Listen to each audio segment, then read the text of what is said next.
Hey everybody, welcome to Etcetera Live on this special Monday evening. It is Sean Kelly on Etcetera Live Take 2. Well, my guest tonight, as you may well know, he plays with Lee Aaron, he plays with Coney Hatch. He is a singer, songwriter, guitarist, a teacher. He's a purveyor of beverages, hot and cold. Ladies and gentlemen, Sean Kelly, thank you for coming back, Sean. Thanks for having me, Kelly. Nice to be here. Yeah, you betcha. So you have a ton of stuff on the go. We were just kind of talking before the show. You're getting ready to head off with Coney Hatch? Yeah, we're going to head into Thunder Bay this weekend for a show, October 5th at the theater there in Thunder Bay. And then we're off to England and France for the Firefest and the Bully en Rock Festival in beautiful Bully-les-Mines, France. Wow. And how long of a tour is that, Sean? Just a couple of days, basically just flying in for a weekend of rock and roll. So we played tomorrow night, Saturday night in Thunder Bay. Right. And then we just fly in. It's a Friday, Saturday. It's a weekender, but it's a weekender across the pond. Right. Yeah. Good stuff. Planes, trains, and automobiles to make it all happen. But, you know, it's so great. We're looking forward to it. Coney has a really strong, fervent, dedicated following in Europe. Right. Which we had our new live record come out this year on Anthem Records, Postcard from Germany, which was a thrill. We recorded that a few years ago at the Heat Festival in Ludwigsburg. So yeah, it's amazing. It's amazing to be part of that band with my brothers and, part of that Canadian rock legendary stuff I grew up on, Right. I think it's really interesting, Sean, that you play with so many different people and have played with so many people. And we kind of touched on this the other day when, there's oftentimes when people stick together as one band, and that's amazing, right? And yeah, that's their longevity, that's their family. But I think when you can be so versatile and play with so many different, different musicians of different genres, and you can only benefit from that. It can only just make you a more seasoned player. And oh yeah, you get enriched by the experiences of everybody else, right? So you're right. That's been a wonderful benefit to the kind of career path that I've been blessed to enjoy. You get all that knowledge from all those different people and all the people they've played with. It becomes this nice transaction of musical knowledge and energy. It's wonderful. Right. It's funny, Sean, because since you were here last when we're going to talk about your current book that you have out. Yeah. But since you've been here last, I was watching the Canadian Rock of Fame induction that took place, and I was watching it about half an hour ago, and I got all misty for some weird reason, and because there's the Much Music people, and there's JD Roberts on the screen, and yeah. And it's like, what was that like for you? Because I always wonder, because for us average bears, it would be mind blowing. Lee Aaron said it kind of blew her mind, and I'm wondering, was that a pinch me moment, Sean? Absolutely. That was Lee's honor that was so richly deserved, and she so generously shared with us, to be inducted as part of her band. That was amazing. But that was something that she wanted to have happen, and that's what's, for me personally, that's what's special, that's somebody that I admire so much and I love so much as a human being and as a musician would think to include and think enough of you to include you in that, that was wonderful. So I was very humbled and honored, and it was just a pinch me moment being there. Bob Ezrin's sitting in front of you, Kim Mitchell's beside you.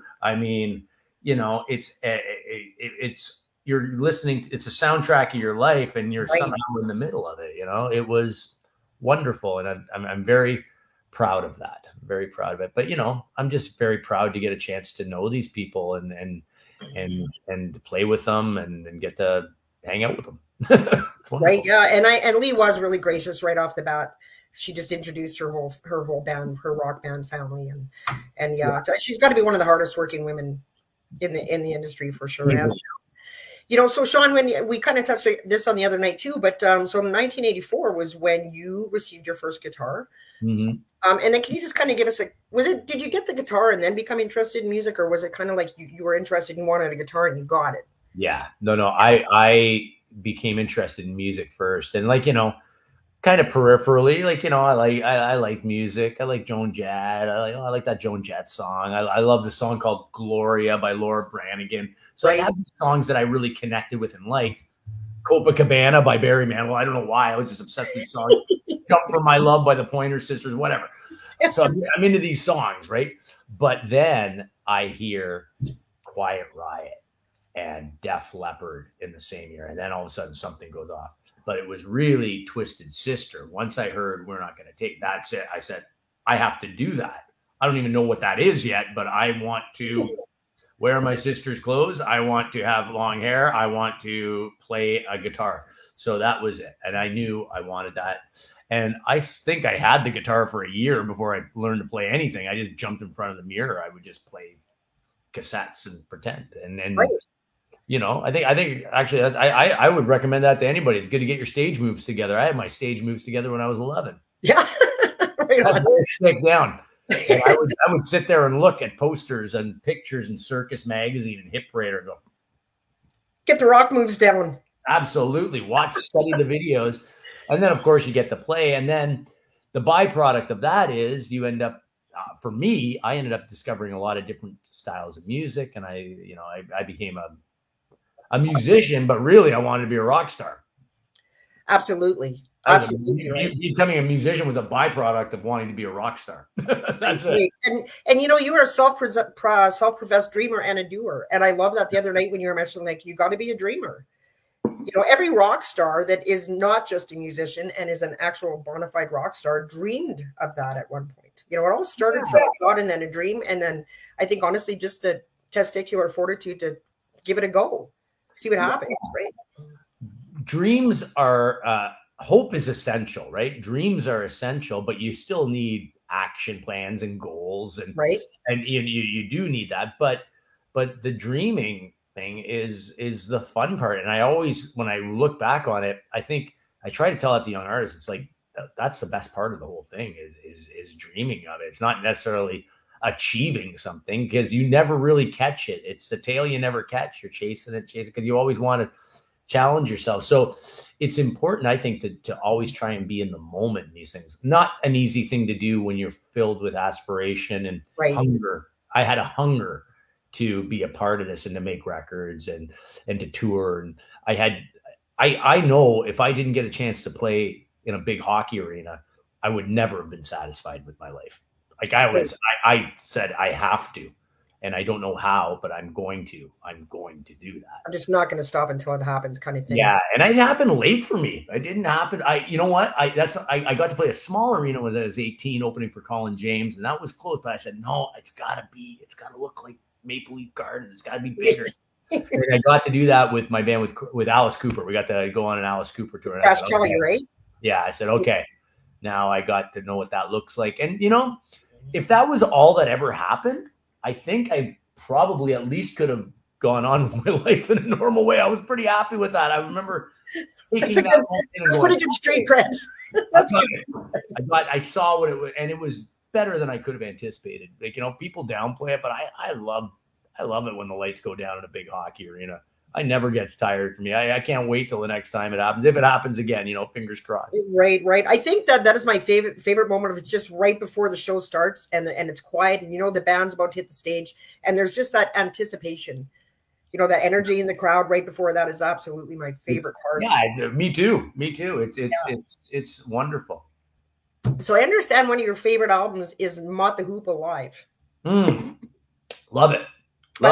I saw that on Facebook and I started to think what my favorite album would be. And oddly enough, Sean, I think I was about 11, and it's T-Rex Electric Warrior. Oh, that's a beautiful record. Yeah. I have such a thing for glam rock, and you were, and probably still or were in the early days, heavily influenced by glam rock. Oh yeah. It's you know, I love 80s rock. I love 80s hard rock, but really, I think what my fingers kind of naturally do and my groove, it really comes more 70s, a more 70s thing. Alice Cooper, T-Rex, Cheap Trick.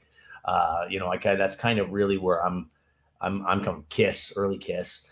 But obviously, I love 80s rock, and I loved all the stuff that came from that era too.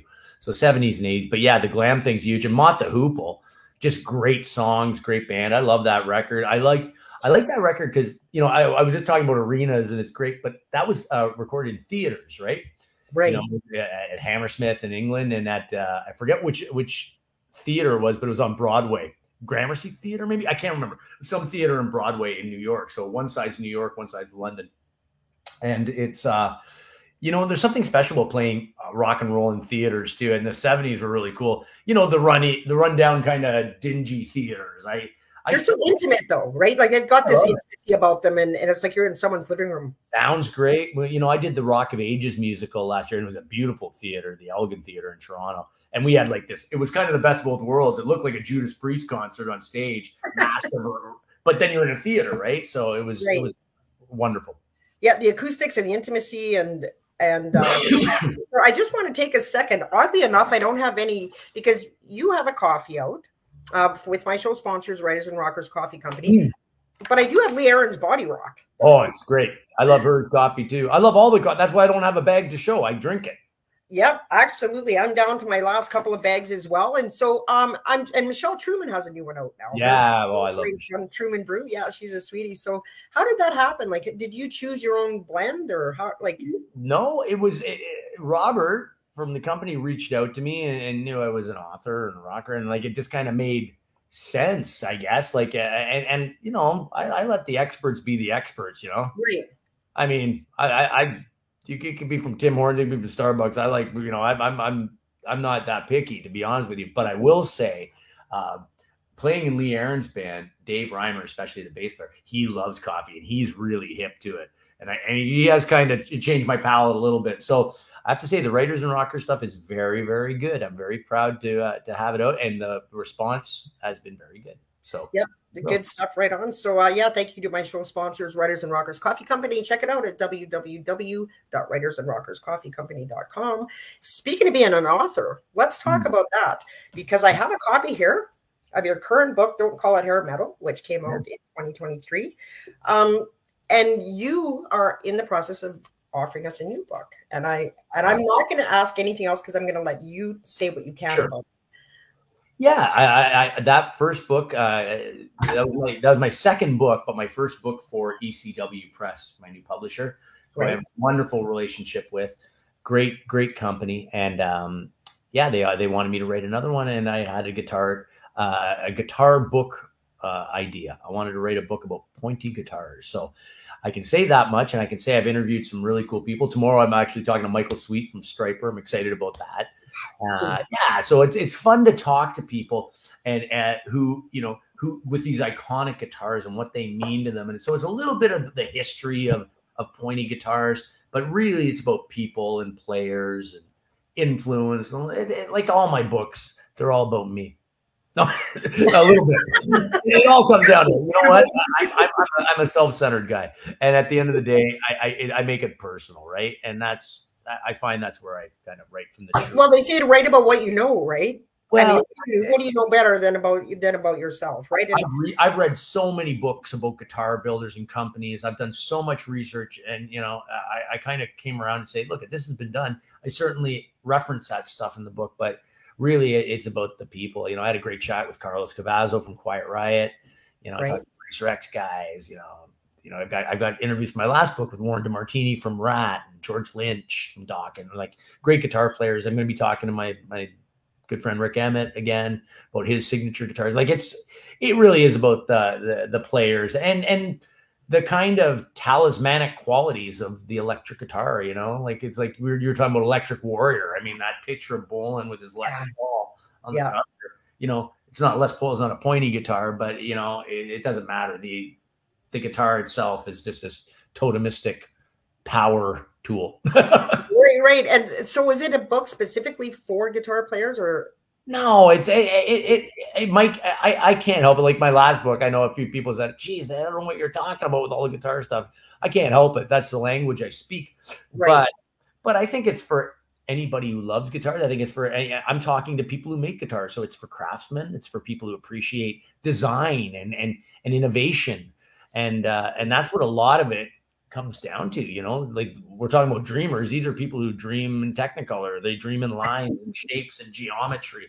I'm having, you know, I have a signature line of guitars through a fellow named Godfrey Guitars. And he comes up with the craziest, most beautiful designs, but they play so beautifully.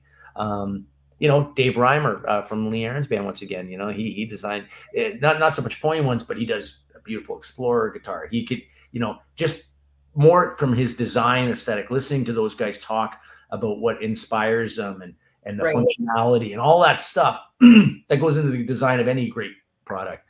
I think people who appreciate that will appreciate the book too. I hope so. Oh, there's a lot of guitar people out there. Like, there's no shortage of you know, people that would be interested in that type of book, and a lot of them are in the crowd right now. It's in the house. Jeanette Gravel, hey sweetie, she says, hi guys, tuning in from work. Good evening from Montreal. Oh, hey Jeanette. Wonderful. Yeah. Yeah, sweet girl. Garen DeCassian says, hey Sean, hey Kelly. Paul Smith says Sean rocks. Oh, right on. Yeah. Hey Jocelyn. Gordon Enright, you probably know him. Yeah, I do. Yeah. Hello guys. Take care. Yeah, tons of comments coming in. So I'm curious, Sean, you know, I wonder if you subscribe to this philosophy, because I really think there's a left brain, right brain thing at work where creative people are concerned. And I find that creatives like yourself have that ability to let creative ideas and creativity just ooze out of different pores in different ways. You know, like writing, you know, book writing, writing songs, you know, some people paint, some. Is there a difference to you because I would imagine writing a book, especially when it is all about you, is definitely a vulnerable task. And so I'm wondering, my question to you, Sean, is it a lot more of a vulnerable experience writing a book than it is a song? Not necessarily. You know, I'll tell you, there's no, when I think about my Crash Kelly records, I mean, there's no punches pulled. Those are confessionals. That's all. I'm like any good Catholic boy. I have to confess my ill-gotten deeds. We're going to go back and listen to my pain or my suffering or whatever. And so yeah, that can be very, very expository. Writing a book's a little different because it's a little more measured, right? And you have a little more extrapolation, I guess, of the ideas. But you know, I think it's just a matter of kind of degrees of depth you can get into. In a 3-minute song, you can go so far. In a book or a chapter, you have more words, but does it have the impact? Because there's music, there's melody, there's harmony, there's rhythm, all those things. So I think they can both be, they can both show a great degree of vulnerability. I would imagine. Yeah, I would imagine. And so what gave you the idea that you could write? Like, what was it that spurred you? I think I'll write a book, because you've done so many things. And was it just a case of, well, here's something new to challenge myself with, or was it something you wanted to kind of do? No, I liked writing. I always liked writing in high school. I think I had an ability to write. Right. And I wrote for, I've written articles for Canadian Musician. I've written for, you know, I've written for my university music reviews. So I'd always written a bit. But it was actually a conversation. My first book was a bandmate of mine worked for Dundurn Press. And he said, hey man, you're talking about all this Canadian rock stuff all the time. You know, we do Canadian books. You should do a book about that. So that was the beginning of that. You know, he kind of, my friend Alistair Thompson, who's a great editor, a great guitar player, he he kind of shepherded that and fostered that. And so that was the first book. But really, I just love talking about this stuff. It's all I do. Really, I'm obsessed. I don't have any other hobbies. I come home and play guitar and write and make music and get in documentaries about music. I'm obsessed to the point where it's not always a balanced life. I teach music. I'm thinking about it. I'm reading about it. I have a book on UFO right now and a book on Cheap Trick. I'm halfway through book. I should not be reading a book right now about anything. I should be writing my book, but I can't help it. And then I have to listen to stuff. So I'm music obsessed, and it's just an outlet, you know, it's an outlet to talk about that and connect with other people who are also music obsessed. Right. I don't think it's what you do. I think it's just who you are. And did you see the new Tragically Hip documentary by chance? Loved it. Yeah. Devoured it. Watched it all in one sitting pretty much. It was beautiful. Like what a great band. You know, I had an opportunity to record with Johnny Faye I did a session with him, and I'll never forget it because as he was playing, I started playing. I go, I sound like Bobby Baker here. Like I'm playing like you start doing things because it's like, that's that guy. And he does that. I gotta listen to this response. I thought that was really fascinating how his personality was there on the track playing. And it was, I was like, wow, that's who that guy is. He's got a personality, the way he plays. And I love that. And I've had a chance to meet a couple of those guys. Just great guys. And watching that documentary, made me proud and made me realize what a big fan I was. And I didn't even realize it. If you would have asked me when I was in my 20s or 30s, you Tragically Hip fan, I'd say, not really. Yeah. But then somehow I have every record, know every song. And it's like, oh, you were just, and I've seen them a ton of times in concert. Yeah, me too, yeah. You're just always a part of my life. And talk about, that's when you know you're part of the Canadian tapestry. When you're a fan, you don't even know you're a fan. Right. Well, I think, Sean, that comes from, for a lot of people, because you're not the first person I've heard say that. I think it comes to me, we just sort of take people for granted. Like, do you know what I'm saying? It's like, oh, the Tragically Hip, yeah, they're great. And then when they're gone, it's like, holy crap, what a Canadian institution that band was. Well, and I played those. I remember being in cover bands back before I moved to Toronto when I was in my teens. And, like that was top 40 then. Like those were hits. Like New Orleans was singing. It was just a song that was on the radio. So you learn it, right? Right. Or Little Bones or whatever. And now when I go back and I listen, I watch and I see the producers, I'm watching the studio, I'm like, what a great band. Like geniuses, really genius band. Right. Yeah. Gord Downie was such a poet and just such a, geniuses. So there's just so many comments coming in here. Oh, Gary Jones says, hi, Kelly, another cool show. True humility is not thinking less of oneself, perhaps thinking of oneself less often. There's a little jewel. Thanks, Gary. Oh, Stephanie Blackmore says hello from hometown North Bay. Oh, Stephanie. Lee Canfeld, good friend of the show here, says, hi, Kelly and Sean. Just popping in to say hello again. I just wanted to say I really enjoy your interviews with Sean. So do I. So informative and interesting, and want to wish Sean much ongoing success with your musical career and book. Keep on rocking, brother. Peace. Oh, thank you, Lee. Oh, thanks, Lee. So can you tell us about your radio show? Yeah, it's funny. I told you tonight, I just made it in time for the interview because I'm a teacher. We had a curriculum night at our school, but prior to that, I had to run home and record 2 episodes of my radio show. So I was driving back and forth, but I got them done. And it's, I host a show called Generation Next on 94.9 The Rock, which is Toronto, GTA's rock station. Yeah, it's great. It's new music. My dear friends, Doug Elliott and Lee Eckley, I've known them for years. They've been such great supporters of when I worked at Coalition Music and my books and a lot of my endeavors. But they offered me this opportunity, and I jumped at it because they curate such a great list of new emerging artists. And, I'm blown away by how high the quality of music that's coming through is. Right. And I'm also at the volume of artists. Like people say, oh, there's no good music anymore. Man, bullshit. Like there's so much. It's almost hard to get through. But a show like this curates it and gives those bands a chance and a platform. And the rock and roll dream is still very much alive. For sure.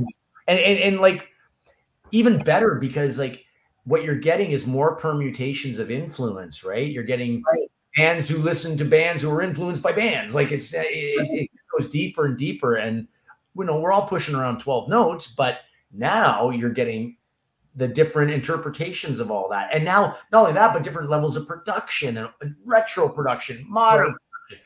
And I'm blown away at the creativity and I really enjoy it. I'm trying to parlay it. Listen, I've got a plan. I want to parlay this into my own radio show. So I'm working on it. Elliott and Eckley, you listen to me. I want my own radio show. I'm putting it out there.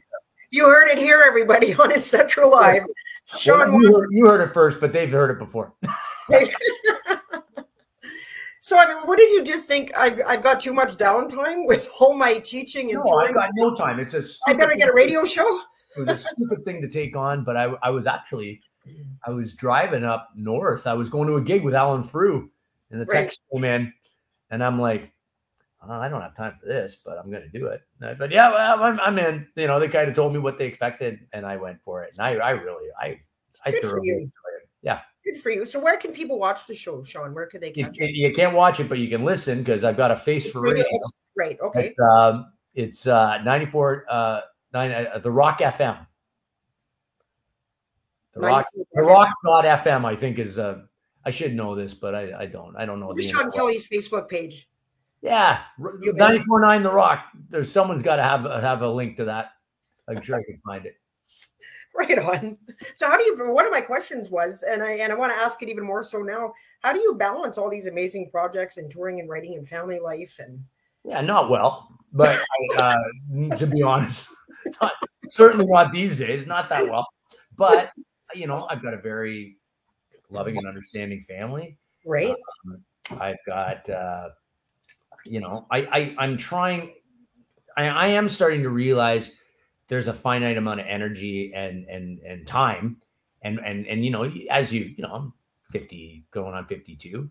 And I'm starting to think, oh, okay, you know, how do I want to spend my time? You know, I love all these things. But the problem is it's also, you become familial with the people you play with. Like, I mean, each of the bands I play with, each of those artists, that's like family, right? And it becomes deep friendships, and I don't want to give up any of that stuff. I hate missing it.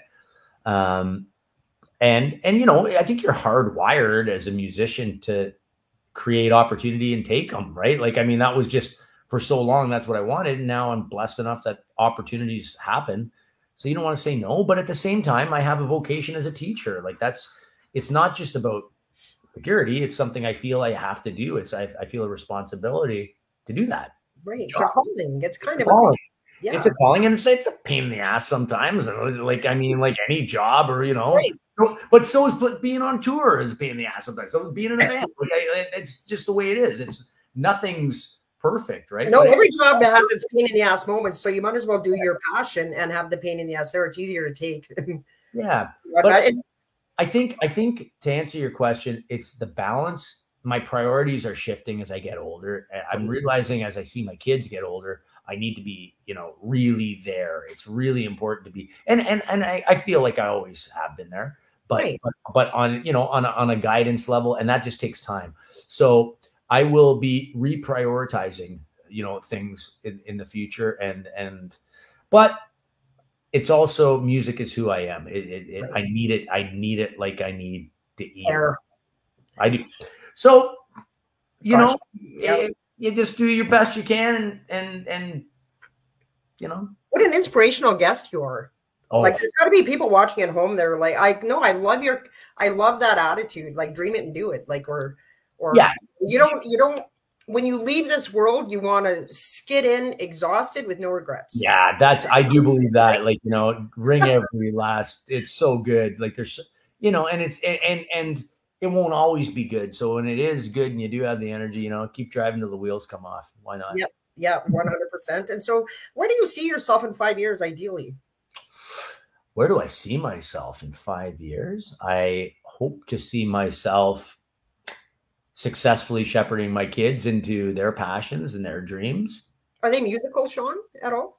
You know what? I think they're intrinsically musical. They don't show a great interest in performing music, but there's a natural thing. I've seen them pick up guitars and say, so, you know, it's there. There's 47 guitars in the basement. You know, if you want to pick one up, fill your boots, you know. Don't tell me you want to play the tuba. There's no room. There's no room in the inn. But yeah, like they're musical kids. They love music. But I think, you know, it's funny, video games have become this real hub of creativity. Like, I mean, I've been checking out some of the video games my eldest son plays, and like there's like all these narratives, storylines, and you know, it's intrigued him to look into historical things and different cultures, and I think it's pretty fascinating, you know, and from there they get music that they like, and yeah, it's interesting. I don't know, like I don't think it'll ever be a career aspiration, but I think it's part of their life. So do they get that dad's a bit of a rock star? Like, do they know that dad's a big deal? You know what? Are you just not really, but because I don't think I'm a rock star at all. I'm a musician. We do. Well, thank you. I'm a musician, and I'm a lucky musician. But I will say, I love the humility. I love that. Well, it's true. I mean, Eddie Van Halen's a rock star. Jimmy Page is a rock star. I don't have a pool in my backyard. Yeah, you're doing all right though, Sean. Yeah, no, I'm very lucky. Very lucky. But I will say this summer, Lee Aaron, we opened up for Motley Crue on the Plains of Abraham, and there were 80,000 people. So my kids got to see a pretty big crowd, and I think they thought that was kind of neat. And how do you not, right? Having sushi backstage and doing that kind of thing, right? Like, it was a pretty nice setup. The Festival d'été in Quebec, I was lucky enough to play it once before with a French artist named Andy, and so I knew it was good. But man, that Motley show, the people were there for the first, right from the get-go, it was packed. So it was cool. It was cool. Stuff, they know I've done that, and they, like when I was playing with Nelly Furtado, they got a chance to meet Nelly and see that. And they probably knew who she was, right? Like depending on they were young, they were younger, but she's so cool and down to earth. You'd never know she was a star, and like if you weren't, like she doesn't act like you would know a nice, kind, artistic person, right? Right. But yeah, down the road, sometimes they see stuff like we did with Nelly. There were big shows, like we did big MTV things in Malta and Sweden, and we played some big shows, toured South America, like. So I do show them stuff like that, and they'll see stuff downstairs, like a plaque or something. Oh, what's that? Right. But those things are more for me mementos. Absolutely. Like they're just memories of friends, and Yep, moments in time, experience. Moments in time, yeah. I mean, that's it. Right on. So Kathy Belford's I wanted to say hi to her. She's a good friend of the show. Hi, Kelly Barrett, Sean Kelly, and Lee Canfield. And Medina Sebastian is tuning in from Argentina tonight. So, oh man, I've had some good. I've been to Argentina twice. I toured there once with Nelly Furtado and once with Gilby Clarke. Cool. And I'll never forget with Gilby Clarke because, first of all, it was amazing. Very different. The Nelly tour was big, was arenas and big places, but the Gilby tour was like theaters and clubs. But they love hard rock. Like they sing every riff, and anything to do with Guns N' Roses over there is like religion. Right. And we played a contest winners backyard barbecue, but it was broadcast on called Rocky Pop. It's the biggest, millions and millions of people listen. So I was singing. I had to sing "Knocking on Heaven's Door," and I'm just going, I'm in someone's backyard. They're cooking barbecue with Gilby Clarke, singing "Knocking on Heaven's Door" for like millions of people. Like, this is crazy. Right. So I have very fond memories of Argentina. Nice. Well, I'm sure Medina's happy to hear that. Yeah, for sure. He says Sean is my favorite guitarist. How he works every day sounds nice. Oh, thank you, buddy. Very, very sweet. So, question for you. What would you, this is kind of a weird question, but what would you want your legacy to be? When you move on to the great jam in the sky, what would you want people to remember about you? Oh, I would like them to, I'd like them to think I was a kind person. I was nice to them and made them feel good. And I would like it to be the truth. So that's something I have to, you want to work on. Right. And, I think that's what it is. I would like to be remembered as somebody who was kind and who wanted people to be happy and to be successful, because it's so much better when you are sharing that kind of experience. Absolutely. I've seen people try and lord it over, and I'm stunned by that attitude. I really mean it. I just don't get it, how you could achieve something and then use it and weaponize it. That blows me away. Like, how sad is that, and how miserable must you be? So I that my legacy, there's a part of me too. Look, I'll be honest. I'd like to be remembered as somebody who was a good guitar player, someone who was good at what they did, because I've devoted so much time. I think I'm somewhere in the middle of the pack. I'm not, I don't think I'm the greatest by any stretch. Right. But I don't think I'm the worst either. Either. I think I'm somewhere in the middle. You know what I mean? I feel pretty good about that. I feel pretty content. And, I think on a musical level, what I'm most proud of is I took the swings. I never, it's the one area in my life where I never half-assed it. Right. I wished I'd done better in many areas of my life, but I've never half-assed it. I've never walked on a stage and not given it my all. I have never done that. I know that. I can say that and look anybody in the eye. I can't say that in other areas of my life. Right. In that area that's true. Yeah. And I do things that scare the shit out of me all the time. And I should not, sometimes I go, like, I'm doing this, I'm subbing in on a musical, a Mervish musical that's coming up. And I've done musicals before, but as a performer, but this is just sitting in the pit with no rehearsals, having to read the charts and watch that's a skill set that I have, but I'm not that developed. I'm not like that Broadway pit guy. Right. I'm doing it because what are the dangerous toys? Hey man, I think I like being scared. You know, like what I was just gonna say, one of my favorite sayings is better to be scared than bored. Yeah, and you know what? That's kind of natural, right? It's scared, and there's a reward that comes with that, right? So, there is. That healthy little bit of anticipation and fear is kind of an exciting thing sometimes, I think. Yeah. Yeah. Right on. Well, you know what, Sean? I don't want to keep you too late tonight. You were gracious enough to come back when I had the fiasco the other night with the internet. And I do want to respect the fact that you. No, go ahead. If you got some more, we're I got that radio thing done. So that was okay, cool. So Gordon Enright wanted to say, well, you are a very kind person, Sean, and make time for anybody, and you succeeded. Thank you, buddy. That's very nice of you. Awesome. And so what are you most proud of? Like when you look back over your life, it's probably hard to narrow it down because there's, you've done so many things. Like, is there something that stands out that as one of those, wow, life is good moments? Oh, like pick one, narrow it down, I would imagine. I mean, like there's,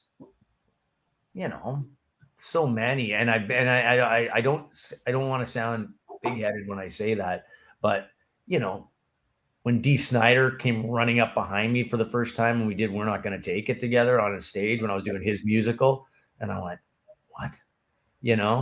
Or when, I met Kiss at the KTLA studios in LA after I played there with Nelly, and, Eric Singer recognized me from the Alice Cooper band. He called me over and I'm hanging out with Paul Stanley's talking to me, but he's Paul Stanley in full makeup and everything. And we're both on the same show. That was amazing. Was he like 14 feet tall? They were massive. And there's a picture of me, and I look like I'm 9 years old. I am I am just so beaming, and yeah, it was funny. That gig was hilarious because I had just gotten the Nelly gig, and they don't know anything about me. I'm there doing this acoustic thing with her on a morning show, and then all of a sudden, these guys just see Kiss calling me over, and they're going, Kiss? What the hell? But I only did because I had toured with Eric Singer, and he was a neighbor of Gilby Clarke, and we'd gone over his house and borrowed a bass when we were doing a Crash Kelly record. Right. He kind of knew who I was. He kind of recognized me. Like, yeah, right. That guy from Canada who toured with us, And no Kiss. Gene, we go way back. Mm-hmm.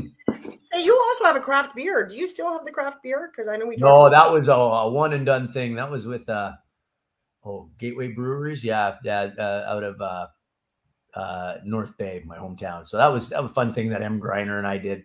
My band Trapper. Now you're on beverage. It was a winner though. It's sold. Beverages like coffee. What's that? I said, now you're on to responsible beverages like coffee. Yeah. But it was fun. It was a fun experience. And so, when is your book coming out? When can people look forward to that? A new book. We're looking at, like a Christmas 2025. Truth being, it might get pushed back a little bit depending on how far I get in the next couple of weeks. Because sometimes you have to ask for an extension. But it's for the betterment of the story, right? As I talk to more people, I get more ideas, and my editor is very good at keeping me on task, but also giving me enough leash to, to write the book I want to write. Michael Holmes, great, wonderful guy. Right. Good stuff. And yeah, it's definitely not something. It's not a process you want to rush. No, and it's as much as I think some people are better at, just kind of pounding it out, but I'm not. It takes me time. So, after the tour, I don't want to forget anything. Like you're one of these guys. There's so much that I could easily forget to mention. I have a new record. I'm going to talk about this. You talk about that. You know what? This is something that was fun. This is like a soundtrack to the Don't Call It Hair Metal book. It was called Mixtape Volume 1. And what I wanted to do was, because for when the Metal on Ice book came out, I was working for a company that had a deal through Warner Music. We ended up doing a re-record album of you know, kind of big hits from those artists and put it out. And I said, oh, I should do a companion CD. So I did this record, and I recorded some 80s covered, like I did an LA Guns tune, did Sex Action by LA Guns, Round and Round by Rat, 2011 by Motley, I Want to Be Somebody by Wasp, I'll Never Grow Up Now by Twisted Sister. But I also had a collection of B-sides of Alice Cooper covers, Cheap Trick, Kiss, Sweeney Todd, New York Dolls, that I had from, like, in Japan, we would put out records and they need a bonus track, so we go cover a song,